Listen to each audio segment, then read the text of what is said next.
За развој на ски центарот Пониква, своји средства вложува и владата, која со проекти ќе го развива зимскиот туризам.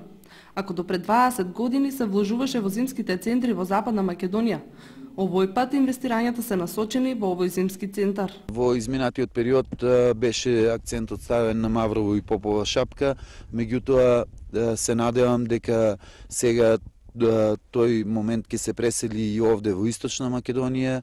Во оваа насока општина Пробиштип ќе гради пат од Пробиштип до Пониква во должина од 17 километри. Ние засега пристапуваме единствено преку единствениот пристапен пат, тоа е преку Кочани до Пониква. Имаме една, би рекол, малку потешка за инвестиција пристапен пат од Злетово до Пониква, односно од Пробиштип преку Злетово, Шталковица, Радковица до Пониква. Тоа е околу 17 километри пат, кој што се води како регионален пат.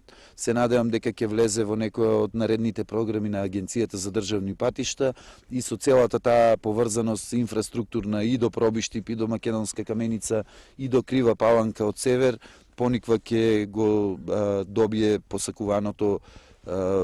посакуваниот епитет најубав туристички зимски центар во источниот дел на Македонија. Со пробивањето и изградбата на патот од Злетово преку Шталковица до Пониква, како и со изградбата на 30 на викенд куќи и урбанизацијата на населбата, општина Пробиштип е на добар пат да го развие планинскиот туризам во овој дел на